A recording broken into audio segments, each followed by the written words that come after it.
be doing the oil change today on my truck.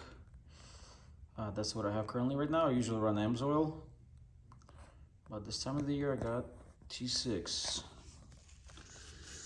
I'm gonna adjust parking brake with this screwdriver, flat head, and I'm gonna grease all the fittings. Front end, drive line.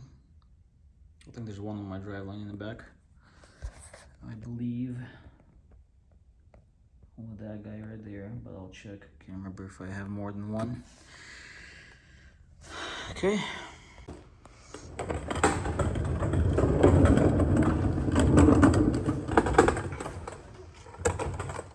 Okay, we got, I think it's a 17 millimeter. 16, sorry. 16 mil, so I'll loosen that up. When that's draining, I'll work on my filter. I got 265, 267 right now, 268. I usually do 5, 6, 7,000 miles, depends how I drive. Two hands would be nicer. You can just one hand. Yeah, and that's almost done.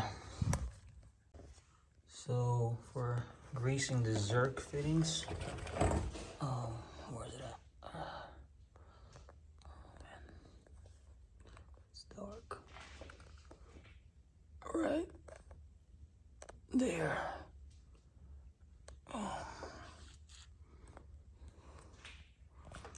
So there's one Zerk fitting. This is the back of the drive lane.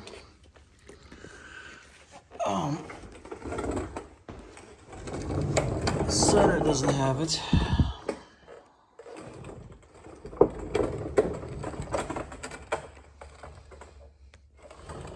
This one doesn't have it.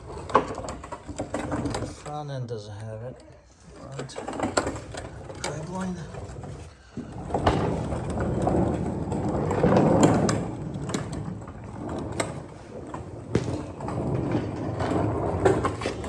So, okay. So here's one for the tie rod. This is a outer tie rod. Here's the inner tie rod. Make sure you clean them. This one, lower ball joint. You gotta find it. Mine's on that side. It's kind of out there. Yeah, if you're changing these, make sure you put them the right way, because when I bought it 6 years ago and I was in a hurry, I didn't even think about it. I installed them and in a little tight spot. So anyways, so there's one. There's a upper ball joint. It's going to be from the top. And then on this side, you got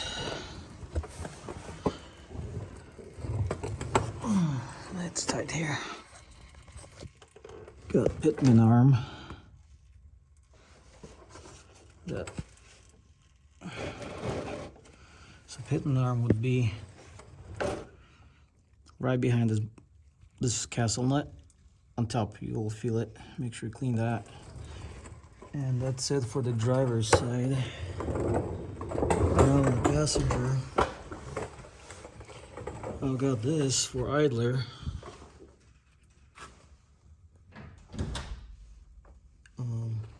Goes inside. It's a little easier that way, that you don't have to reach all the way in there to get that done.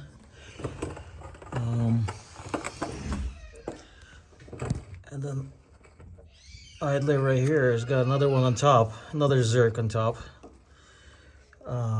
We've got outer control arm, tie rod, I'm sorry. Inner tie rod, lower ball joint, and then upper from the top, just on the other side. And that's it. I'm greasing. And yeah, don't forget that one. I don't know if I mentioned it.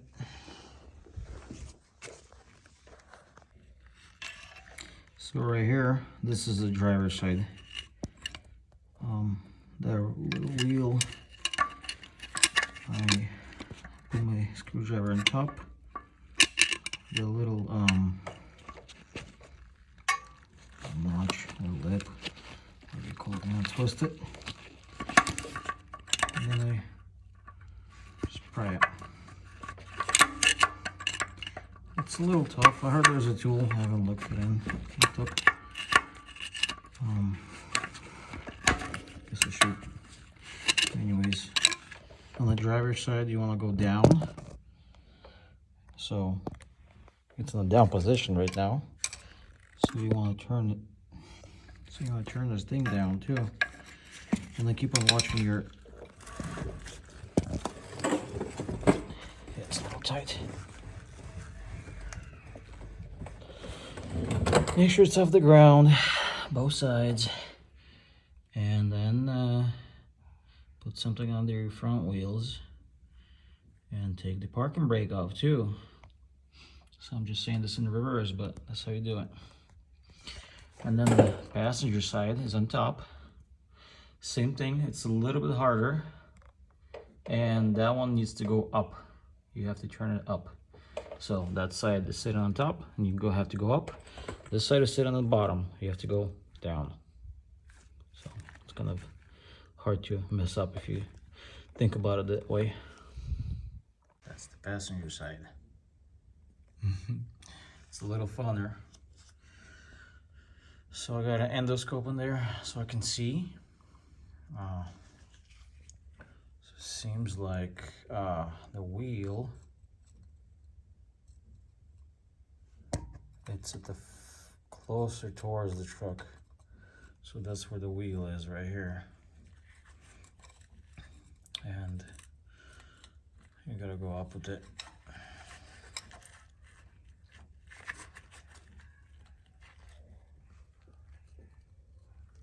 Push this thing up. I think I'm gonna have to go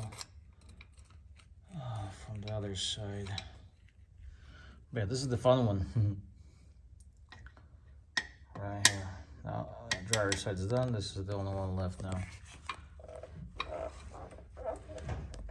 I had to take the wheels off. Hard to see in the mirror. Anyways, so I had to take the wheels off and get in there like this.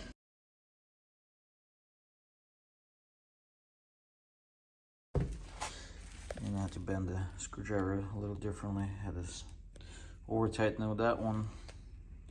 This one over tighten it. And I had to come back, and I couldn't get it back with this one, so I had to use I had to bend another one, which is messed up one, and it's a little thicker at the ends, and it was easier to just kind of like holding it,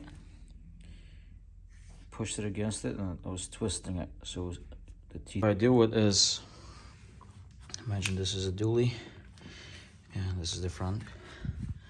So I'll go like this. Remove the back inner. Well, obviously remove all of them. Remove the back inner. Put the front one on the outside to the inside, and the back inside to the front. So the next time I'm gonna be doing the same thing. Front to the outside, outside to the inside, inside to the front. That way it keeps on rotating, changing direction of the tire, and at the same time it's coming from a single heavy front to a lighter outside. And from a lighter outside it goes into lighter inside. And from the lighter inside it goes to heavy outside. But at the same time, it's rotating from heavy to light all the time. It's not between, but it's, I don't know, that's how I do it. And I torque these. This is a Bora 2-inch spacer, metal with a little lip. You can't go with the cheap spacers because they don't have this lip, and then you're gonna have a problem lining up your outer rim. And I wouldn't recommend doing that. Just go, if you need the spacers, get a Bora or something similar with the lip like this. And those gonna be perfect fitment. So these are kind of coned slightly. So the deeper you go, the bigger it gets. So that's where there's a lip, so that way the rim sits on it. And I torque these to 140 pounds. And then the outers are to 150. And I run 45 psi in the back on these tires.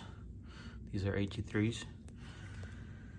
I run 45 pounds in the back and then 50 in the front. And it seems like it wears in good. It doesn't eat it on the inside or outside too much. And I did have about 7,000 pounds in the back. And dualies, they were like, I don't know, I'd say like 3/4 away from each other, which is kind of pushing it. But 7,000 pounds, I mean, if you're gonna be running so much weight, then you do need to pump them up to recommended pressure. I think it's 80 pounds. Then you have to, yeah. But if you're not running anything heavy, just check your tires, make sure they're not touching it.